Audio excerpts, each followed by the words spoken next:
nggak ngantuk. Oke? Masih ingat ya? Masih dong. Kita bangkit berdiri. Oke, kita lakukan bersama-sama dengan penuh semangat sebelum kita memulai kebaktian kita pagi ini. Saya hampir bilang Ersan. 1, 2, 3. Life is in turmoil, but Christ is our anchor. One more time. Saya nggak ikut ya, biar kita kedengaran semua suaranya. Oke, 1, 2, 3.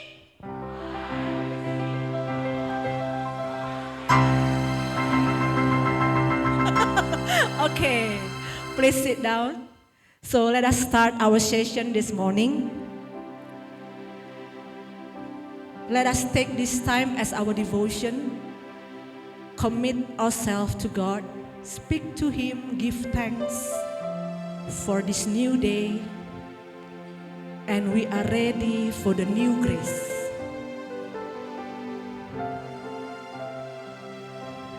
How this is a wonderful day. When we wake up in the morning, our eyes see the beautiful scene, the fresh air, the birds singing. How peaceful is that, right? So there is no reason for us to be ungrateful each day, but be grateful. Give thanks to God for all the things that He has given to us. And at this moment, let us seek into our hearts again and ask God, Tuhan, selidikilah aku, lihatlah hatiku. Benarkah motivasiku Tuhan datang ke retreat ini untuk lebih bertumbuh, more faithful. Aku ingin pulang dengan sesuatu yang baru. Aku ingin pulang menjadi pribadi yang lebih baik. To become a better person in you. To grow deeper in you. Let's sing this song as our prayer to Him. And give thanks to Him.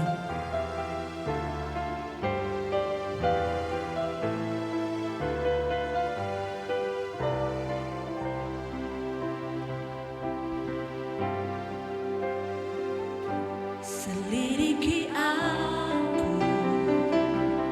lihat hatiku, apakah ku sungguh mengasihimu, Yesus, Kau yang Maha Tahu dan menilai hidupku, tak ada yang tersembunyi. Selidiki aku,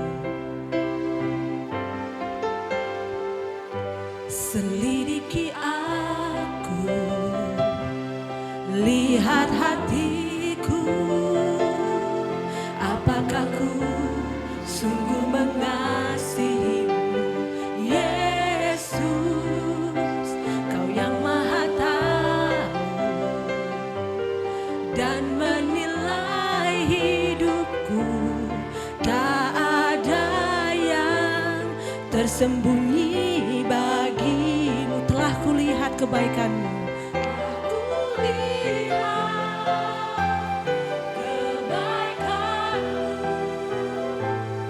Yang tak pernah habis di hidupku. Ku berjuang sampai akhirnya. Kau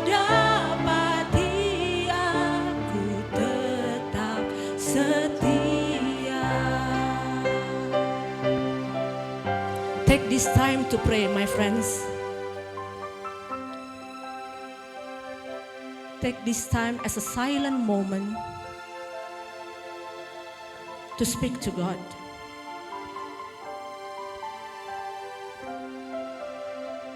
Lord Jesus, we are so grateful for this new day.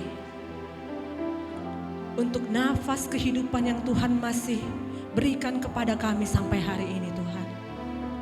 Untuk kebaikan Tuhan yang tidak pernah berhenti. Tuhan terima kasih. Kami menyambut hari ini, menyambut berkat-Mu yang baru atas hidup kami Tuhan. Biarlah hari ini menjadi hari yang luar biasa bagi kami, bagi iman kami, sehingga kami boleh memperoleh sesuatu yang baru. Iman kami boleh dikuatkan kembali, diteguhkan kembali Tuhan dalam Engkau. Kami memohon ampun Tuhan untuk salah dan dosa kami.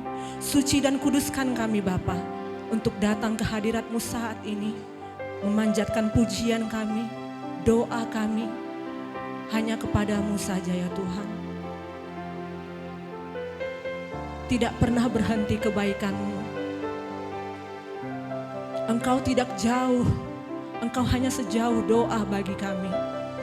Namun sering sekali kami melupakan Engkau, mengandalkan kekuatan kami sendiri. And we ask you to forgive us, Lord. Please forgive us. And right now, we want to commit ourselves. We want to commit our hearts into your hands. May your will be done. And this time, this moment, our session, we lift up into your hands and speak to us through our Reverend Donald Chia. All honor and praise to you, Lord, and we give thanks for that. Selidiki aku Tuhan, dan lihatlah hatiku. Let's sing this song once again. Selidiki aku, lihat hatiku, apakah ku sungguh mengasihi-Mu, Yesus, Kau yang Maha Tahu dan menilai hidupku. Tak ada yang tersembunyi bagi-Mu. Telah kulihat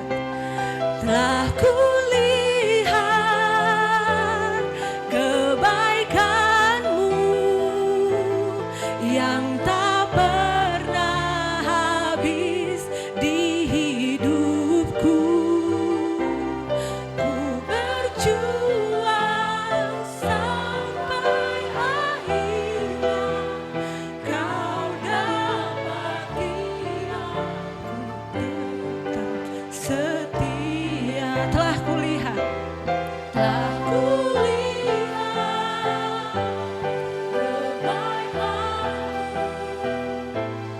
yang tak pernah habis di hidupku. Berjuang sampai akhirnya, Kau dapati aku tetap setia. Dan Tuhan, kami kagum dan hormat akan Engkau. I stand in awe of you, Lord. I stand in awe of you, Holy God. Holy God, to whom our praise is due. And we stand in awe of you. I invite all of you to stand. Mari katakan, Tuhan, kami kagum dan hormat akan Engkau. I stand in awe of you. And I stand in awe of you. I stand in awe of you. Holy God, to whom all praise is due. I stand in awe. Oh, say once again, I stand in awe of you. And I stand in awe of you. I stand in awe of you. Holy God, to whom all praise is due. I stand in awe.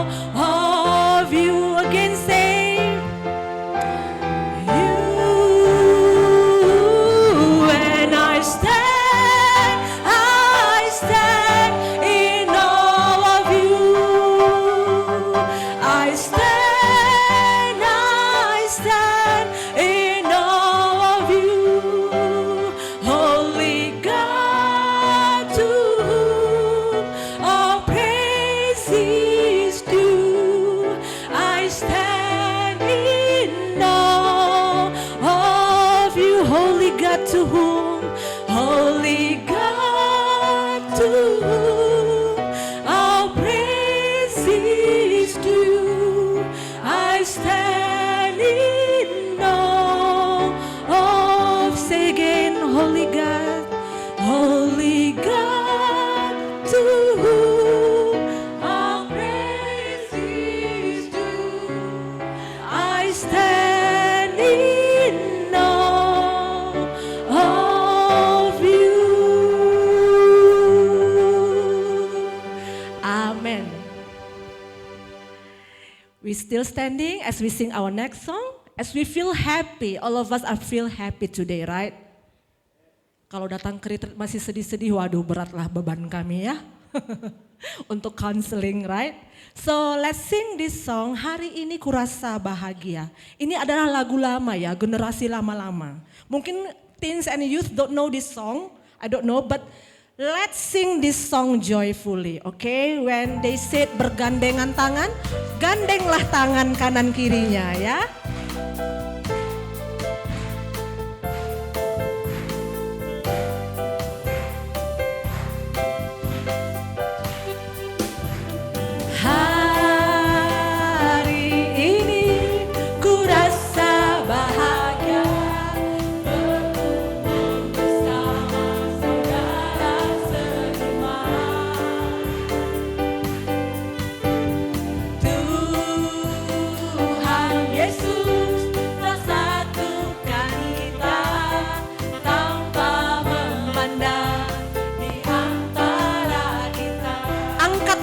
Bergandengan tangan, bergandengan tangan dalam kasih, dalam satu hati, berjalan dalam terang kasih Tuhan. Tunjuk saudaramu, sahabatmu, kau sahabatku, kau saudaraku, tiada yang dapat memisahkan kita. Oh, kau sahabatku, kau saudaraku, tiada yang dapat memisahkan kita. Sekali lagi kita angkat pujian ini. Hari ini I wanna see smile in your face. Because we are happy together in this place. Yes.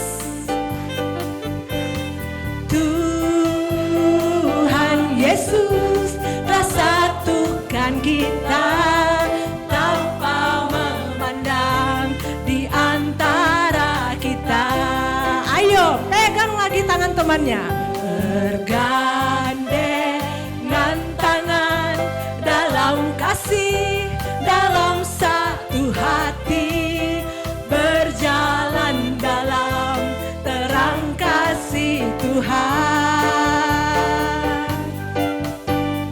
Kau sahabatku, kau saudaraku, tiada yang dapat memisahkan kita.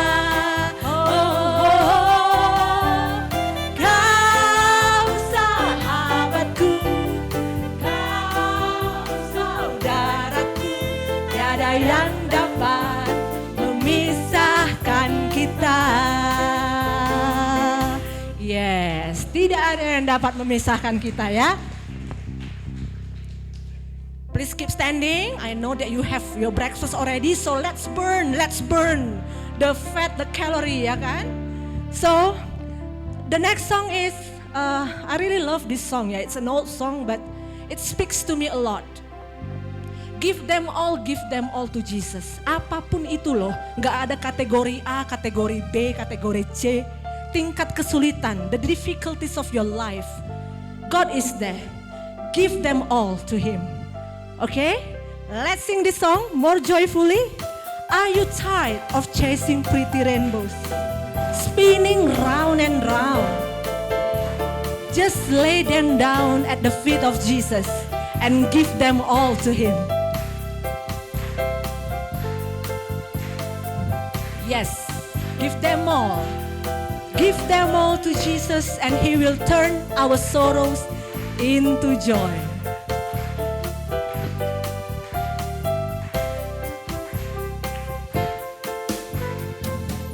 Are you tired of chasing pretty rainbows? Are you tired of spinning round and round? Wrap up all the shattered dreams of your life, and at the feet of Jesus lay them down. Give them all. Give them all. Give them all. Give them all to Jesus. Shattered dreams, wounded heart, broken toys. Give them all. Give them all. Give them all to Jesus, and He will turn your sorrow into joy. He never said that. He never said you'd only see sunshine. He never said there'd be no rain. He only promised a heart full of singing. That's the very things that once brought pain. Give them all to Jesus. Give them all. Give them all. Give them all. Give them all to Jesus. Shattered dreams, wounded heart, broken toys. Give them all. Give them all. Give them all to Jesus, and He will turn your sorrow into joy. Katakan, serahkanlah, serahkan, serahkanlah, serahkanlah,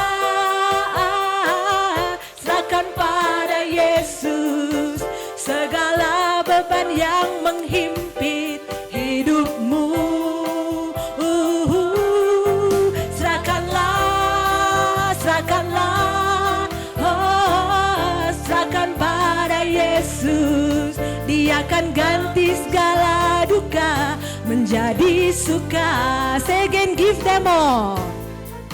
Give them all. Give them all. Oh, give them all to Jesus. Shattered dreams, wounded heart, broken toys. Give them all. Give them all.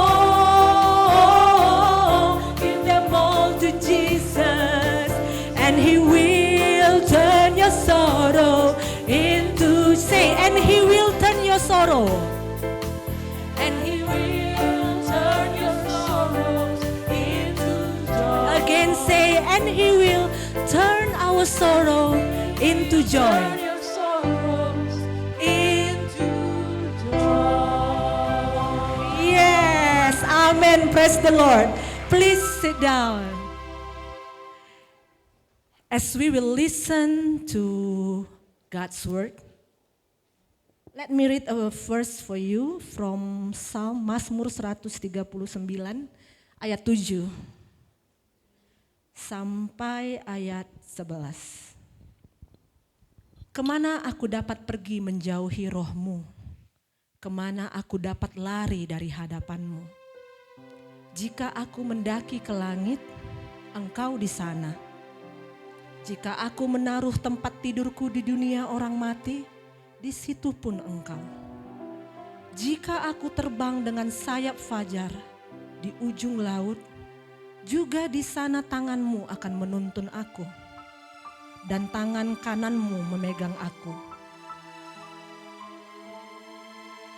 Jika aku berkata, biarlah kegelapan saja melingkupi aku, dan terang sekelilingku menjadi malam. So, this is speak to us that God is always be with us, dimanapun, kemanapun. Dia ada. Mungkin pikiran kita sekarang tidak di sini, kemana-mana. Let's set up. Let's stop in here and let God take control as we will listen to God's word. Let us lift up these praises, this worship, and say that Tuhan Engkau Maha Tahu dan dahsyat kuasa-Mu memenuhi hatiku. Kemana aku dapat pergi Tuhan menjauhimu, Engkau selalu ada di sana. And we are very thankful for that.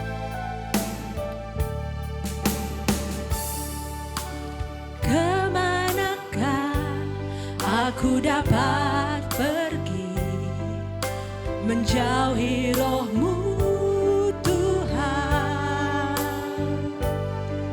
Ku berlari mendaki ke langit, namun Engkau ada di sana. Aku terbang dengan sayap fajar, diam di ujung bumi, namun tangan-Mu menuntunku selalu, bawaku mendekat padamu. Lagu ini ada di buku nomor 16. Kemanakah nomor 16? Aku dapat pergi menjauhi roh-Mu Tuhan. Ku berlari mendaki ke langit, namun Engkau ada di sana. Aku terbang dengan sayap fajar, diam di ujung bumi, namun tangan-Mu menuntunku selalu, bawaku mendekat padamu. Engkau Tuhan Allah Maha Tahu, betapa dahsyatnya kuasa-Mu. Hadirat-Mu kini penuhiku, bawaku mendekat padamu. Engkau Tuhan, Engkau Tuhan Allah Maha Tahu, betapa dahsyatnya kuasa-Mu. Hadirat-Mu kini penuhiku, bawaku mendekat padamu, bawaku mendekat padamu, bawaku mendekat padamu.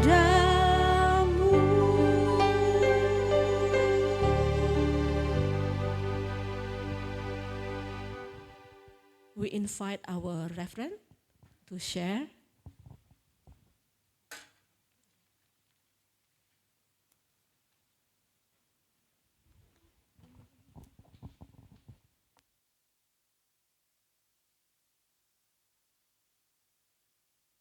We have a good sleep. We have a good breakfast. We're going to have a good day. Well, this morning we are having this topic, who are we? Who are we? And it's good to know that the Bible says that we are created in the image of God. And what does it mean to be created in the image of God? And that's what we're going to consider this morning. Will you join me in prayer? Our Father, we thank you for the gathering of your people. We thank you that we are here. We are so grateful to have the joy of knowing your creation around us. Be with us, guide us, lead us in our thinking and in our time of considering your word. We pray this in Jesus' name. Amen. Who are we? Understanding our identity in Christ, the biblical manhood and womanhood, and godly sexuality. So the discussion here is trying to say to ourselves whether or not we can have a good understanding of who we are. Genesis 1:27 says, "So God created man in his own image. In the image of God, he created him. Male and female, he created them." From the Christian viewpoint, the way we see the genesis of who we are is the fact that God created us. Of course, science may give us a different perspective of who we are and how we have evolved through time. But the Bible is so distinctively very clear. In the beginning, God.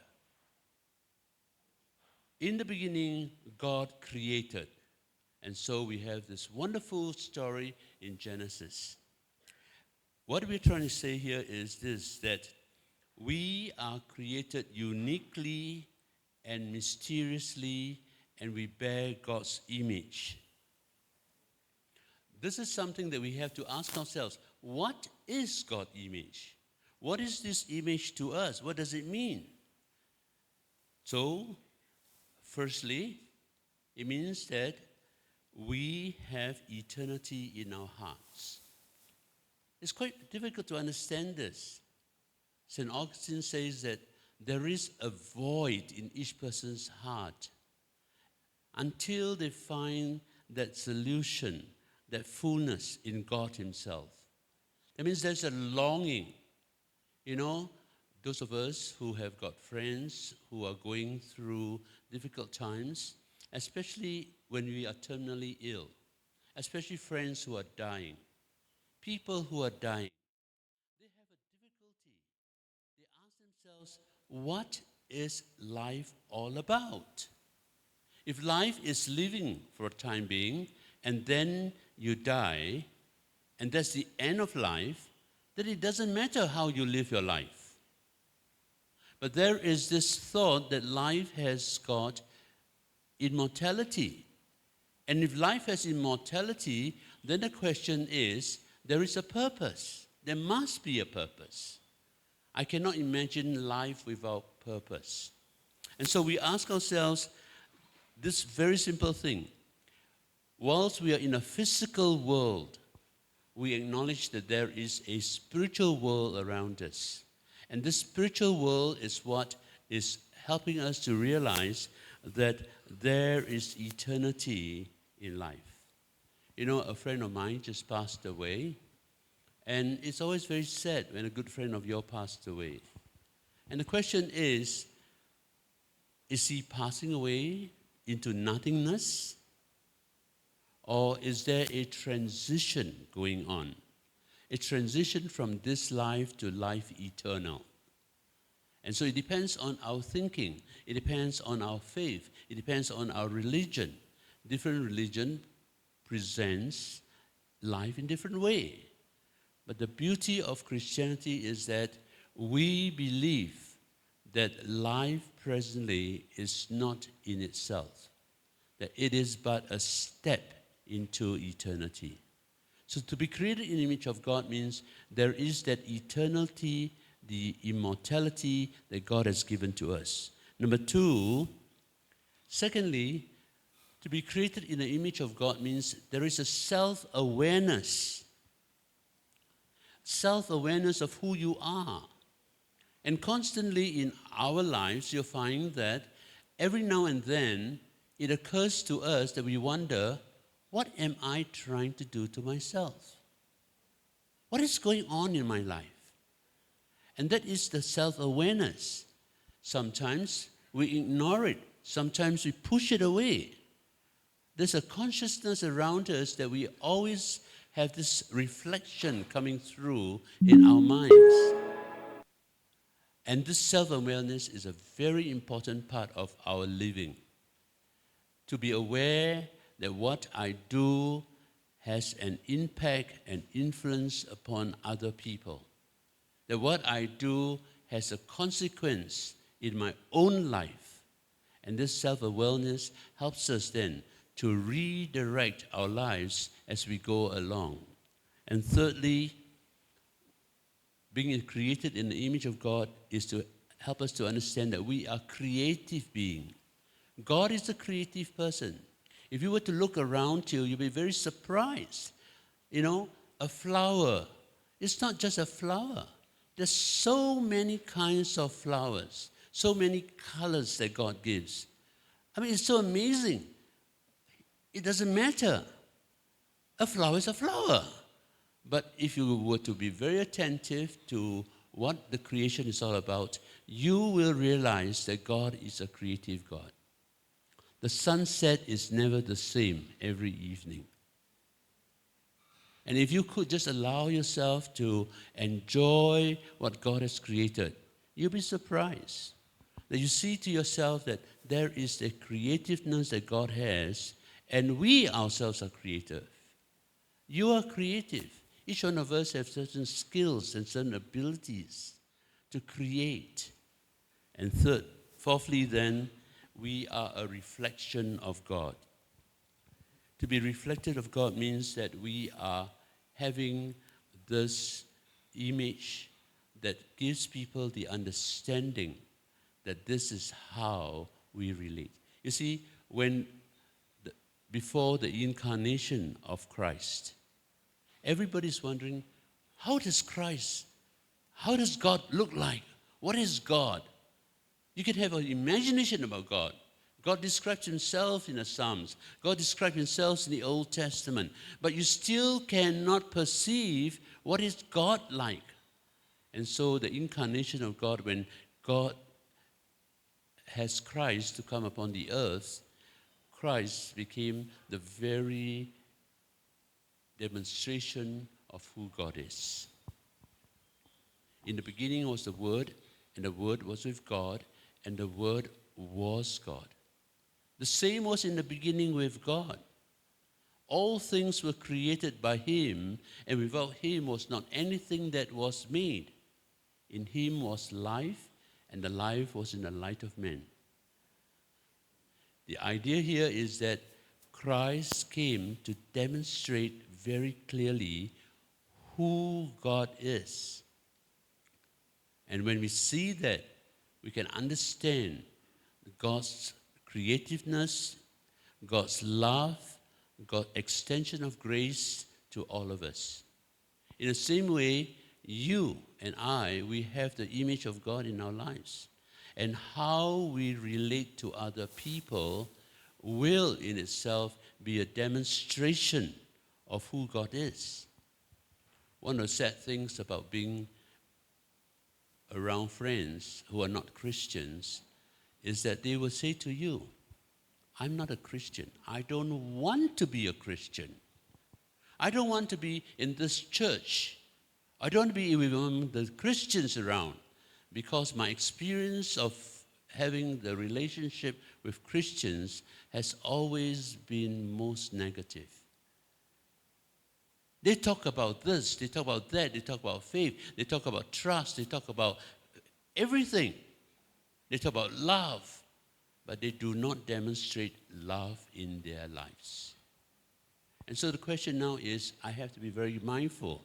You have to be very mindful that we are all representing God because we have the image of God in us, and we are presenting to the people what is it like. And without realizing, we may be sending forth a wrong message. And it's very sad when you present a wrong message, because what is happening is the persons who look at the messenger will be affected.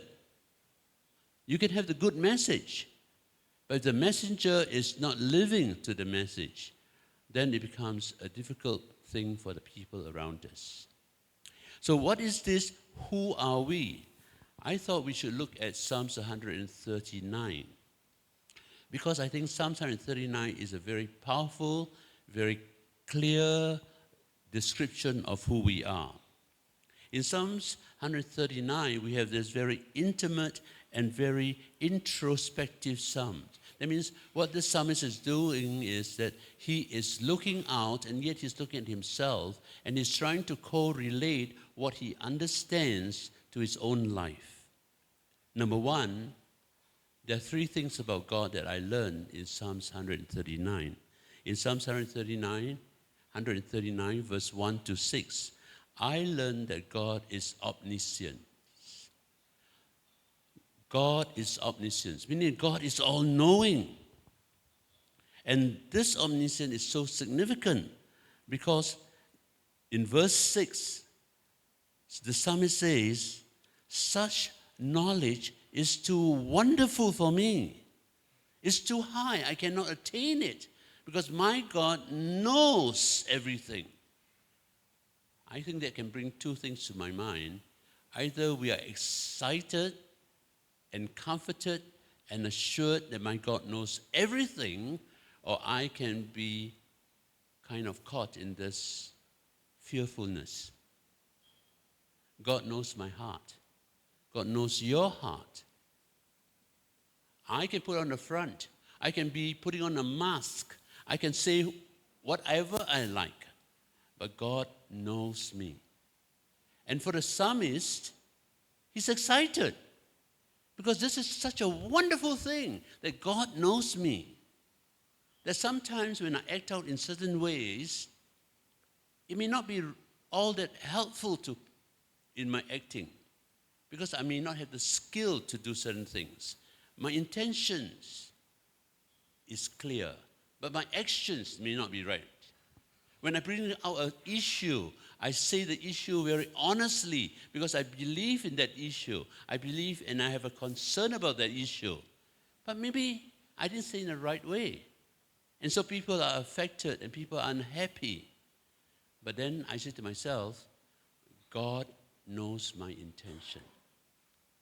I'm not suggesting, therefore, I continue in that way, right? I'm just saying that it's just in case I behave in a way that rubs people on the wrong side.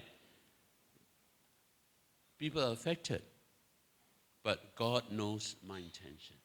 And that's very comforting. Of course, if I were to be more self-aware, as I said, then I would ask myself, how come every time I present myself, I create some unhappiness around me?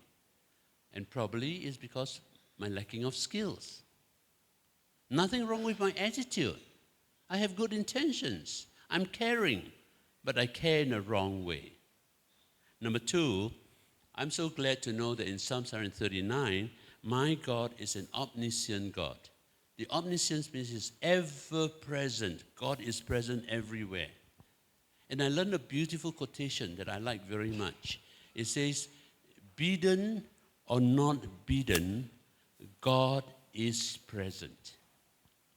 It's an old word, bidden, means whether you ask God to be here or you don't ask God to be here, God is here. And it helps. That's why in verse 7, you have this verse, where can I go from your spirit? Where can I flee from your presence? You can't run away from God. And it's good to know that. As a Christian, I need to know that. I can try to run away, but the Bible says that God is ever present. You know, sometimes in our hurting, in our pain, we wonder, where is God? Where is God when I'm in pain? Where is God when I'm going through trials and tribulations? And then my mind says, God doesn't care. God is not around. God is somewhere else. But this verse says, my God is ever present. He's ever present in all the situations of my life. And that's a very comforting thought. The third point about this Psalm 139 is there's omnipotence of God, verse 13 to verse 17. This is a very powerful truth that my God is all-powerful. He's ever ready to be able to do exceedingly abundantly. One of my favorite verses in the Bible is Ephesians 3:20-21. Now unto him who is able to do exceedingly abundantly. My God can do much more than I ever thought he would. And the verse continues to say, God is able to do exceedingly abundantly above all you dare to think and ask. Sometimes we are afraid to talk to God and to say, God, this is going on in my life. I need your presence. I need your support. I need your help. I need change in my life. And we say, but then it's too much to ask of God. But God says he's able to do exceedingly abundantly above all that you dare to think according to the power that works within us. This omnipotent of God is a very significant thing because God changes life. You know, one of the most beautiful things that God can do is to transform lives. Verse 14, the psalmist says, I praise you because I'm fearfully and wonderfully made. Your works are just wonderful. Now, this is a very big point about this Psalm 139. So I want to put in my mind to say, my Christian faith tells me that my God is omniscient. He's all-knowing. And I am assured and I am confident. My God is not only all-knowing, my God is all-present. That in whatever circumstances of my life, I know he is with me.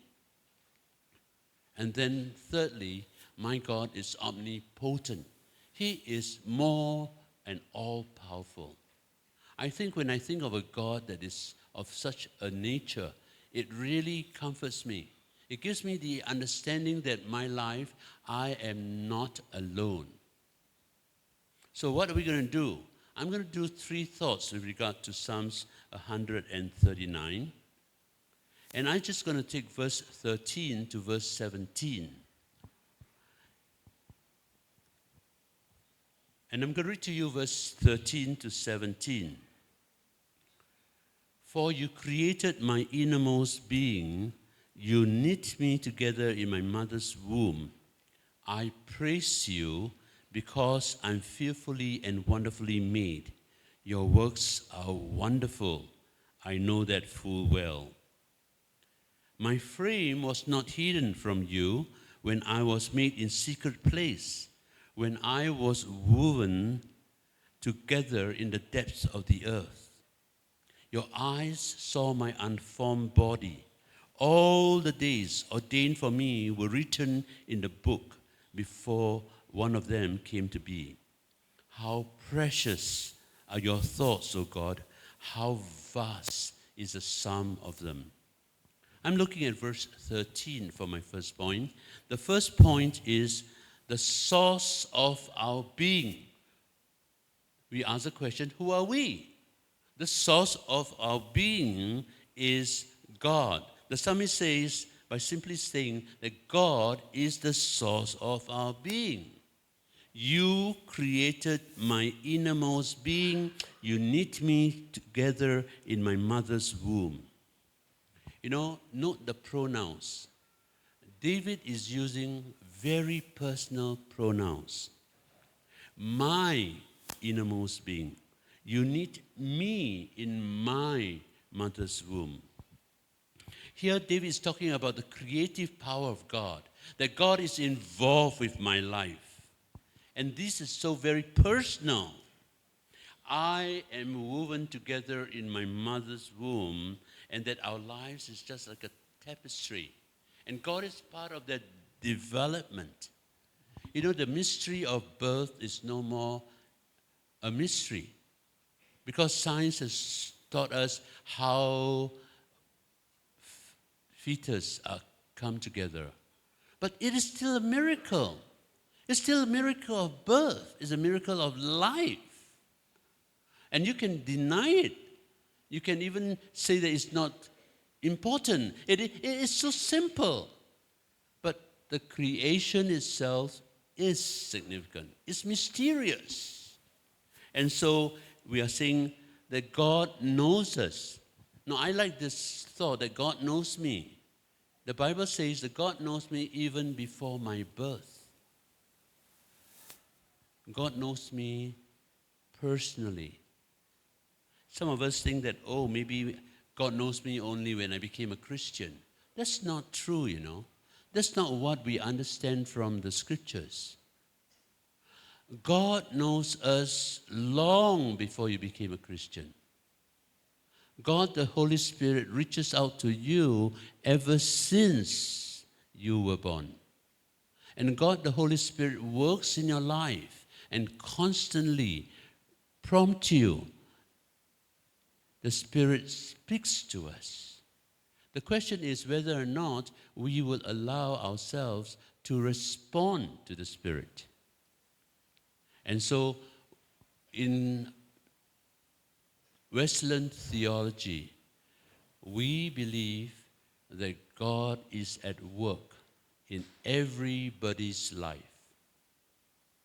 And the question now is whether we will be responsive to God. That's all. God is at work in your life, and it's a question whether you are responsive or not. What I'm trying to say is that sometimes you live in a certain way and you are being reminded. You have a choice. You have a choice to listen. You have a choice to change. You have a choice to follow a certain path, or you can have a choice not to. That's a choice. And that's why in our Christian understanding, we say you have a free will. You have a free will to choose. You can choose the way of righteousness, or you can choose the way of not righteousness. That's your choice. But God is at work. God is constantly at work. And the question for us here today is to say whether or not we will allow ourselves to listen to the working of God in our lives. And if you do, then you realize that we are wonderful. You know, there are many people who realize that we want to believe that we are not biological accidents. Some of us are very unfortunate. Some of us are raised in families where our parents say to us, I had never wanted you, you know, you are an accident. And we carry the stigma that we are unwanted. Some of our parents do reject us. Some of our parents ill-treat us. Some of our parents do not regard us significantly important enough to be included. Friends, I want to say to you, this is not true of God. Because we are created by God, and God loves us. God loves us without a distinction. Sometimes we think only God loves the Christians. No. The Bible says, for God so loved the world. God loves everyone. And his deepest desire is that everyone should come to know him. And that's why I talked about it just yesterday, that sometimes we must remember that there is a world outside the church. It's when we forget that, we think that we are the special people, we are the privileged people, we are the called people of God. We realize that God is vitally concerned about those outside the walls of the church. And the question is, do we care enough?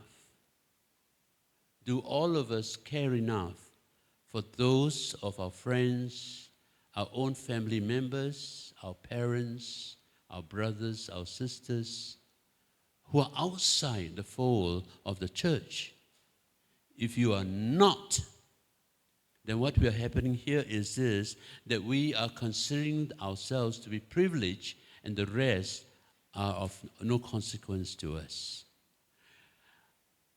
we want to remember that the source of our being is that God created us. I found Isaiah 46, verse 3 and 4 very encouraging because we are special to Him. Isaiah 46, verse 3 and 4 says, "Listen to me, you whom I have upheld since you were conceived. I have carried you since your birth, and I will carry you even into your old age. I am He who sustains you. I have made you. I will carry you through. I will sustain you." This is a very encouraging verse for those of us who are getting very old. As we get older and older, we wonder if we are going to be of any consequence to anybody else. You know, some people say, "I'm too old, I'm no use, I'm useless." I think it's a very sad thought, isn't it? As I get older, I'm useless. I'm getting more useless and more useless. But the Bible says, I'm not useless. God still cares for me. He sustains me. He carries me through. I'm not forgotten. Sometimes, many of us here, we have forgotten about our parents. Some of us are really finding it difficult to deal with your parents. They are old. There's such a bother, you know. I hope it's not true for us here. It may be difficult for us in the transition, but they are not a bother to us. Number two, the wonder of our being. The wonder of our being is found in verse 14 to verse 16.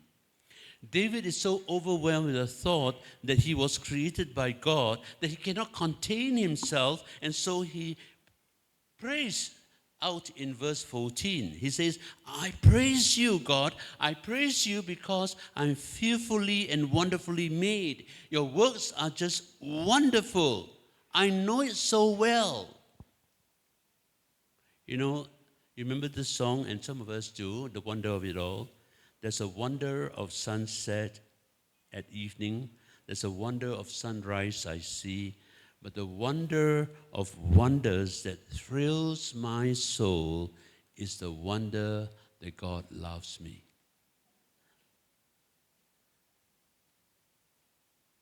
I'm wonderfully made. There is a book that is written by a medical doctor. His name is Wilbur Nelson. And he says that in this book, he entitled "Think Of." And so he went on, so he said, think of. And here are a couple of things of that you want to do. Think of the human body. Think of the human body that composes of 100 trillion cells. This is really more for medical people. They are really at awe. If you're a medical person, you'll be really at awe at the marvel of the body. Think of the skin. While water penetrates the skin outwardly, it cannot penetrate inwardly. Think about it. Think about the liver. It helps to break up the blood cells into bowels and neutralizes poisonous substance. Think about your bones, capable of carrying load of 30 times than the brick would support. Think of the blood. 10 to 12 pints of supple substance. And the blood distributes oxygen and carries away water from each tissues and organs. And it regulates our body temperature. Think about the heart, weighing less than a pound, and yet it's a real workhorse. On an average, our heart pumps 100,000 times every day, circulating 2,000 gallons of blood through 60 1,000 miles of arteries, capillaries, and veins. I mean, think about it. Think about ourselves as living beings. If you don't realize the wonder and mystery of it, then you miss it. Because after a while, it becomes a given. It's a given, but it's not true. Think about your brain.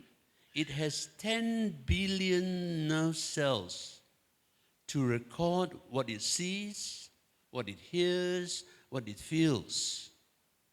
10 billion nerve cells. You know, our brain is so much more able than the most man-made computer. The way it processes is just amazing.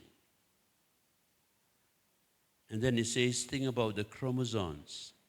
How each of us has 23 pairs of chromosomes and our DNAs and so forth and so forth. What am I trying to say? All I'm trying to say is that we are incredibly, wonderfully made. And if we cannot appreciate that, we miss it.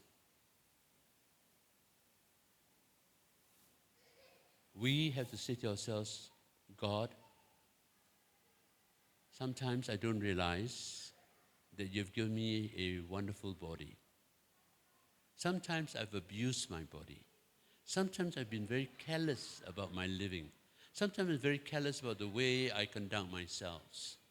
But God, you have created a wonderful body. The wonder of our being. And verse 14 to verse 16 says, your works are wonderful. I know that full well.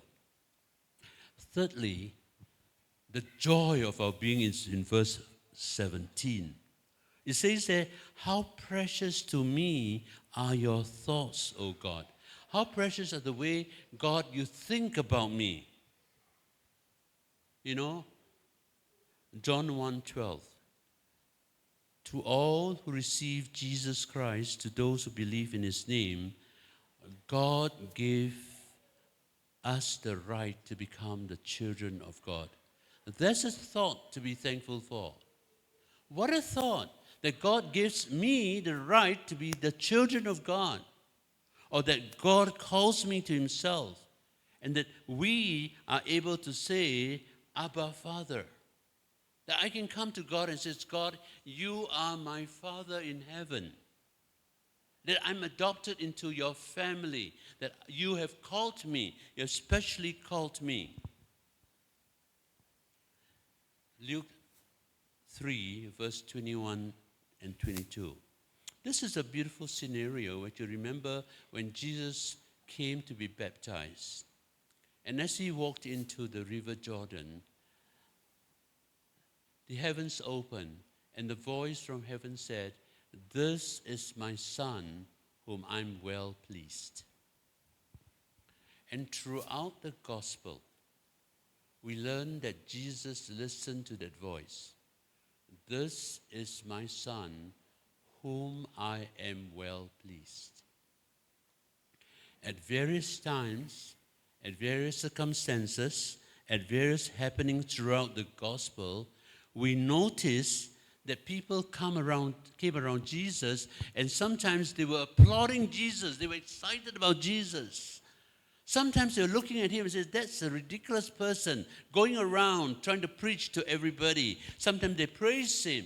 Sometimes they reject him. Sometimes they threaten to harm him. And sometimes people just shout out, Hosanna, Hosanna, Hosanna in the highest. But in a couple of days, they turned and they said, crucify him, crucify him.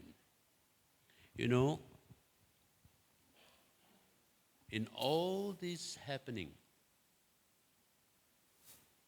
Jesus reminded himself that he is the beloved of God. Friends, I want to say to us that there are many voices speaking to us as well. Sometimes there are voices that accuse us. How can you call yourself the children of God? How can you call your son of God? Look at the way you behave. Look at the way you talk. How can you be called a son of God? You're not effective. You're not useful. You are of no consequence. How can you call yourself a son of God when you're nobody in a society? You know, those are voices that are going to haunt you. Sometimes the voices can be very critical. You're not good enough. You're never good enough. Who do you think you are anyway? Especially when you're failing. In life, when we fail, sometimes we accuse ourselves. But sometimes those voices speak strongly to us. And the voices sometimes say to us in some ways, proof that you are a beloved of God. Show me that you're beloved of God. Show me that you're worth something. Show me that you're worth something in your life that you're doing. Proof that you're making a contribution around you. Make a name for yourself. People don't respect you. Who are you? You know, those voices do haunt us. And I will say to you, friends, that sometimes we succumb to those voices. Sometimes we allow those voices to put us down. Voices are strong. Voices are taunting. Voices can be overwhelming. And you keep on hearing it. But friends, I want you to say the way I would say. I am the beloved of God. The way Jesus kept on saying to himself, I am the beloved of God. My dignity is not in my work. Can you hear that? My dignity is not in the amount of money I have, or the house that I have, or my family of origin. That's not my dignity. My dignity is that I am the beloved of God. Friends, I think we have to hold on to that, because if not, we will find ourselves accusing ourselves. And that is very, very sad. You remember after baptism, Jesus went to the wilderness, and he went through the same struggle. Proof that indeed you are the beloved. Do something. Change these stones to bread. Be sure. Prove it. And Jesus says, no, I don't have to do it. Then they says, oh, then what you do? Throw yourself on a higher pinnacle.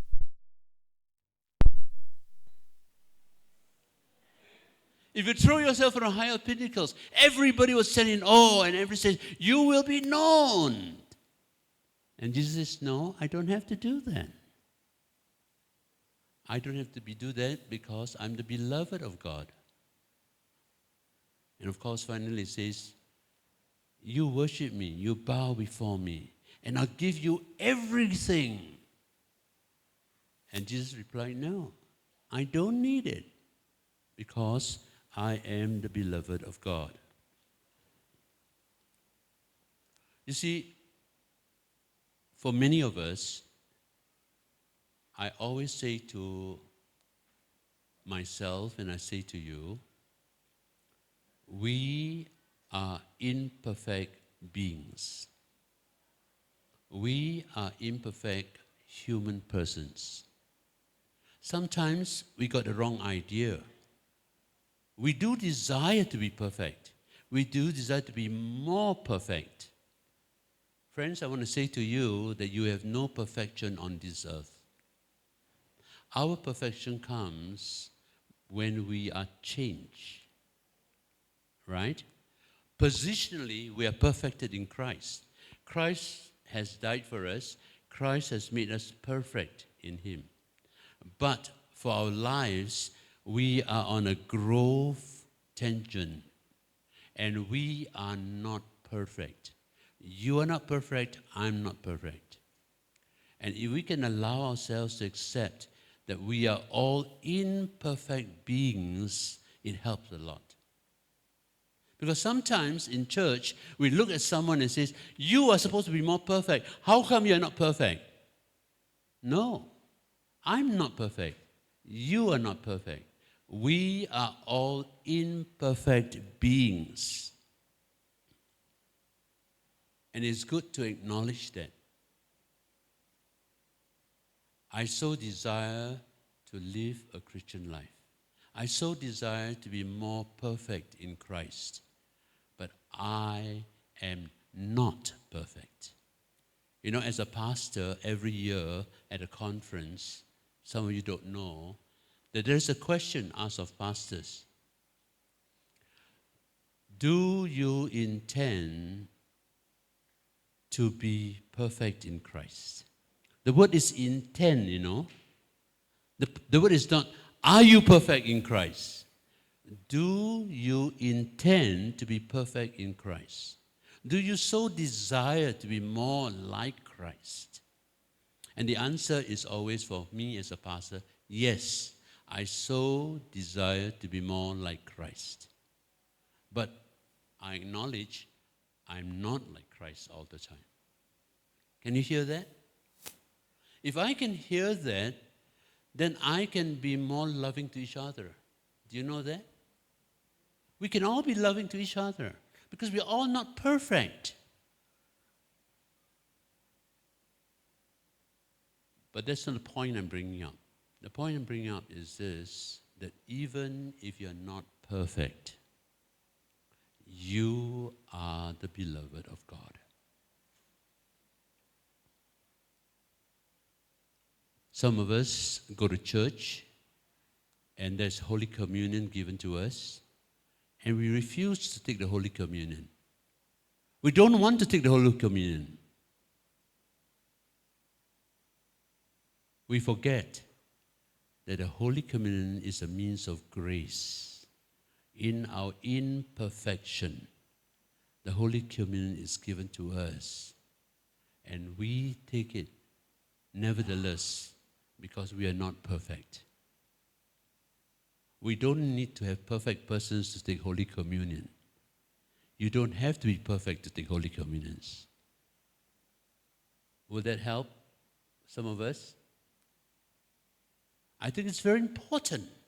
It's very important to know that what if I have wandered away from God? What if I move away from God? When I was young, I was excited for God. I'm all involved in youth. Now that I'm adult, I'm getting less and less interested.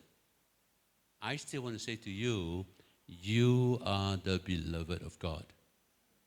Nevertheless, you're still the beloved of God. What if I am making a great deal of mistakes in my life? What if I'm unfaithful? Friends, remind yourself that you are the beloved of God. I have a very simple illustration to make, and I want you to understand this. My God is a constant God. My God is a constant God. When things happen to me, when I've done something wrong, or when problems come to my life, my God doesn't move away from me. I move away from God. Can you see this? God is a constant God, and when things happen to me, I move away from God.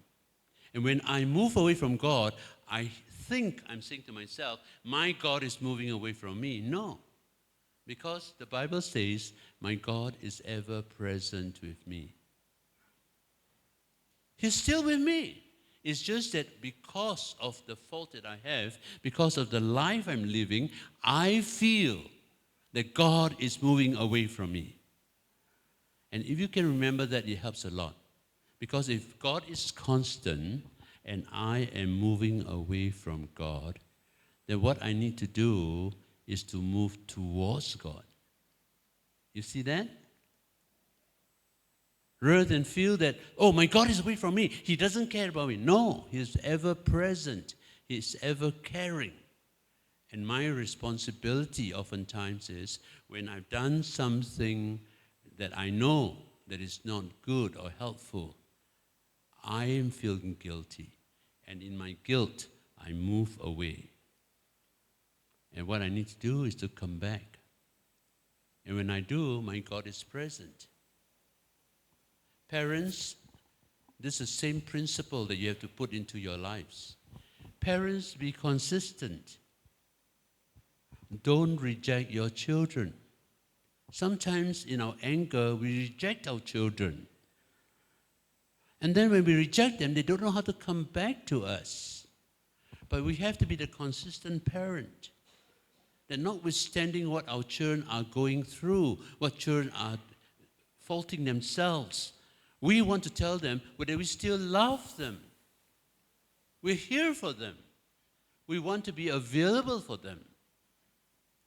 And in the course of time, prayerfully, hopefully, they will come back. My job as a parent is to be as consistent as I can, the way my God is consistent. And if I do, then we can tell ourselves we are all the beloved of God. So again, the point I'm bringing out for this is your identity is not dependent upon your occupation, your family of origin, your ability to be educated, nothing of that sort. Our identity is that we are the beloved of God. And the reason why we have our differences is because not all of us have the same privilege or opportunity for the things that we have. Some of us are more privileged. We have the finance to go for education. Not everybody has the finance to go for education. Some of us are born into a family that is more wealthy.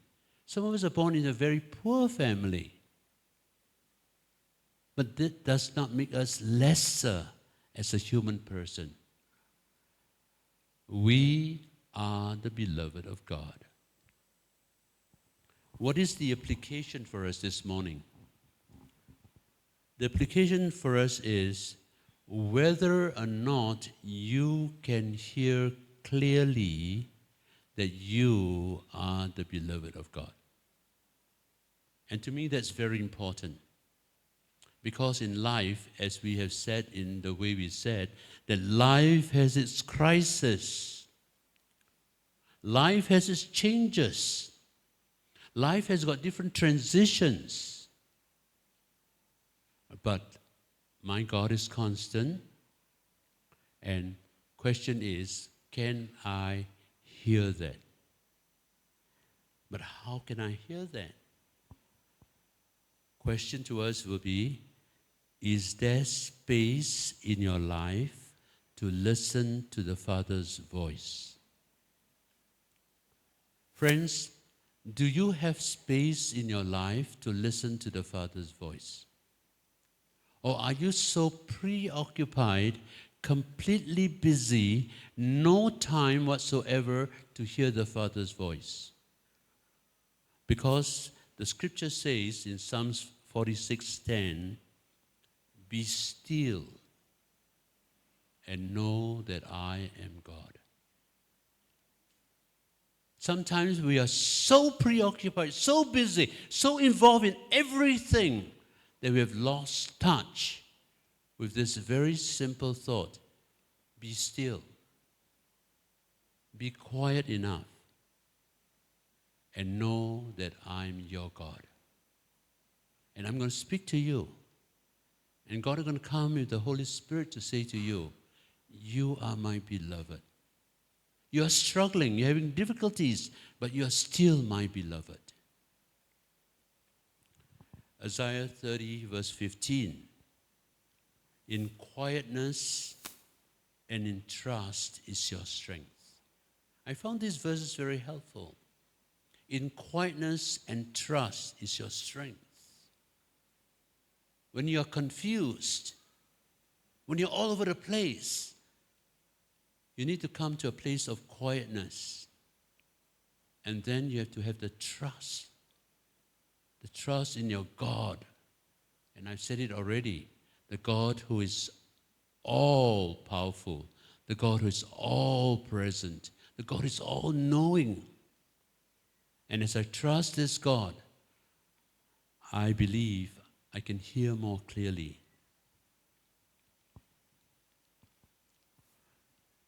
You know, there is a song that we all know, I have a maker. He formed my heart even before time began. My life was in his hand. He knows my name. He knows my every thought. He sees the tears that fall, and he hears me when I call. I have a father. He calls me his own. He never leaves me, no matter what I go. Friends, I want to say, God knows your name. God knows your every thought.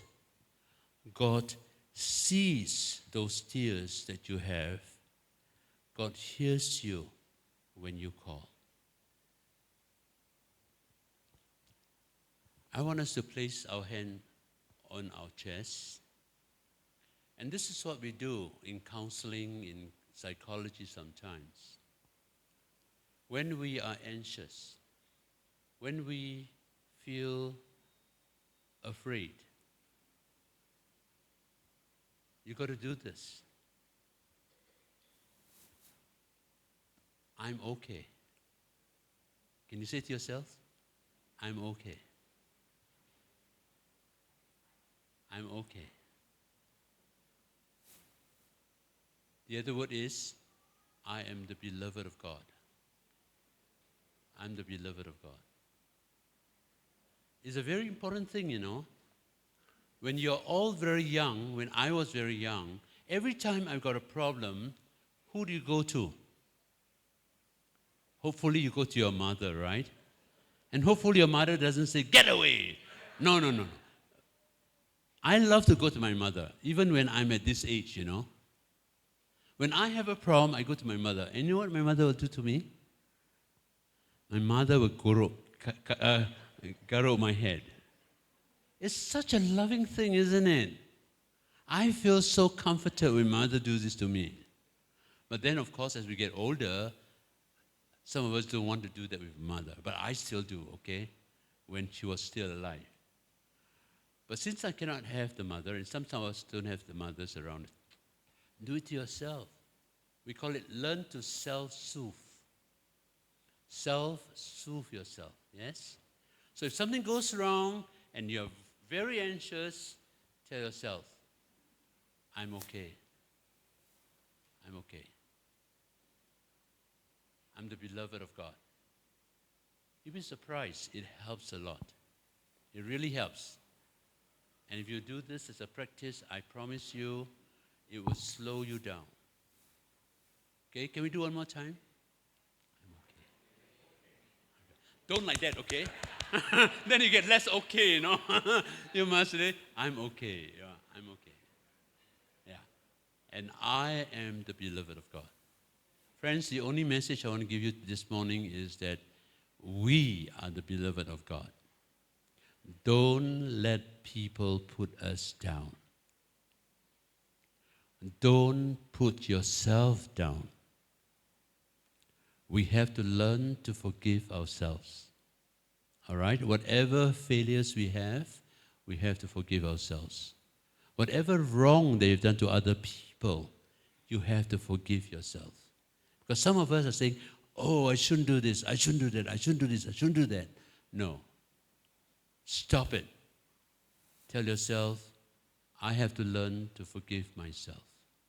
Because my God forgives me. Well, that's the end for today. I hope you bring home something. I am the beloved of God. Thank you very much.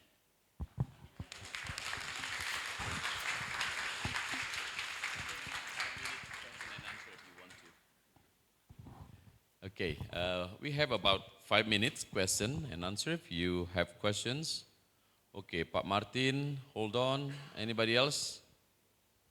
Okay. Uh,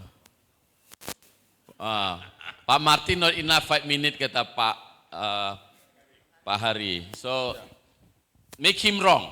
Yeah, I make it simple. I have two questions. The first question, how as a beloved by God to face the difficulties because of our law. That's the law against our faith. For example, remind you about Kim Davis, 2015 in United States. She didn't want to marry homosexual, and then the government sent her to prison. How, if we face the situation like this as Christian? This is the first question. And then the second one, what should church do when those who fall into sin, like homosexual and has affairs, come to our church? And they are very good to us. Donate some money, help us to growing together. And then what should we do? Should we just keep calm and then, okay, good. And then what should we do? Thank you very much. I think it's always difficult, isn't it? Yeah. It's always difficult when we face situations like this. For the first one, there are consequences that we have to be willing to take for the faith that we have. You'll find that in the history of the church, you have a lot of martyrs. If you follow what is going on in the world today, there are many martyrs in the world, in India, in any part of the world. There are costs to be paid to be standing for your faith. It is difficult for some of them. It's even difficult for some of us here. If you have a family member who is very not Christian and you try to be a Christian when you're young, you'll be persecuted. It's a given. That's what we call standing for your faith. Number two, you are asking if someone who has done something wrong, like adultery and so forth, how do we as a church respond to the person? I think the first thing to do is to learn to embrace that person. Embrace the person for who he is as a person. The act itself is a problem, but the person is to be loved. And the question is, can I reach out to that person?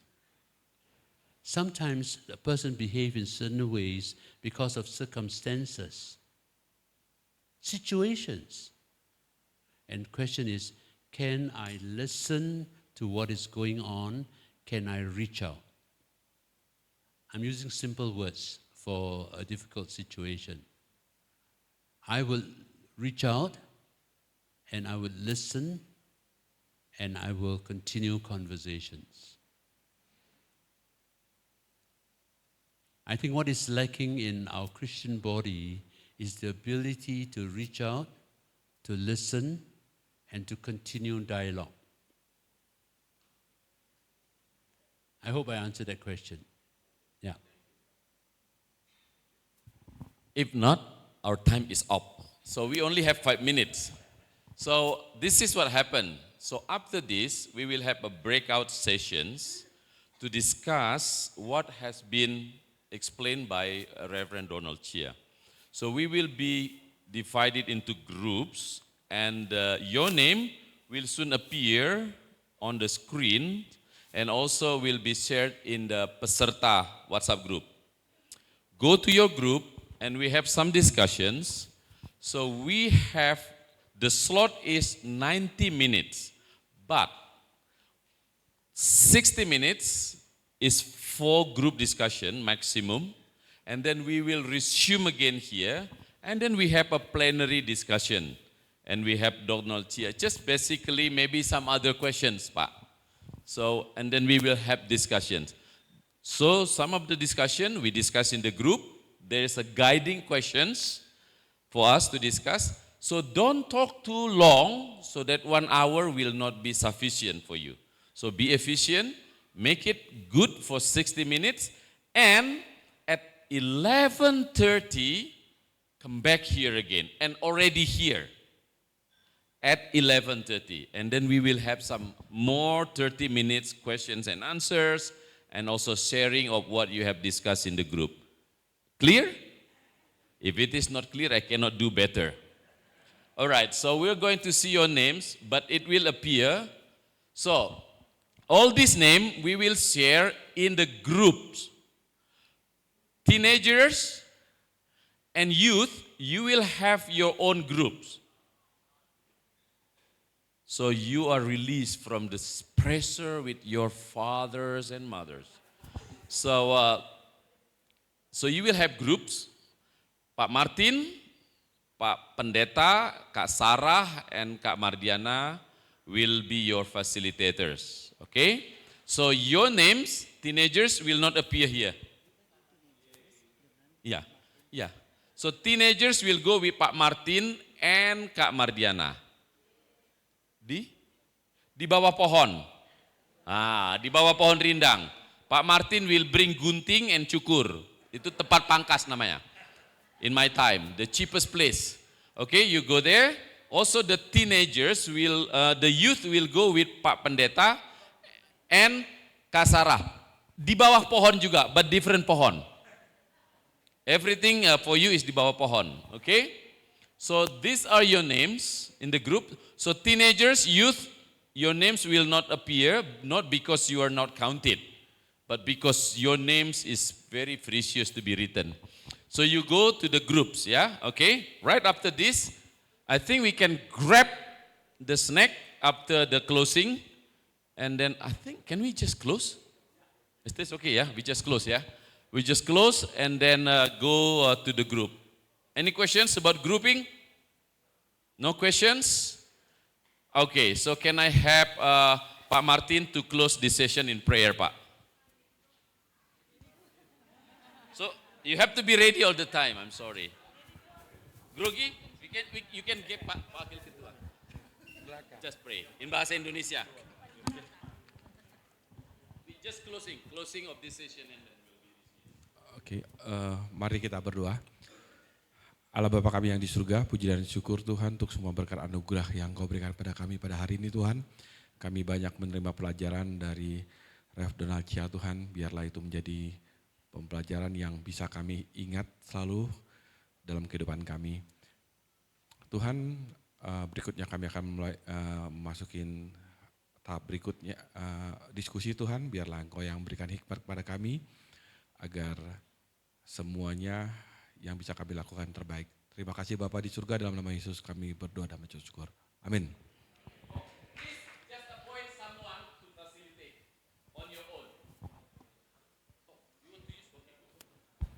Ya, bagi Bapak Ibu untuk mohon hanya sekitar 5 menit perwakilan dari peserta Got Talent agar ke sini untuk mengambil nomor undiannya. Jadi yang lainnya boleh, hanya perwakilannya saja. Sekarang Bapak Ibu.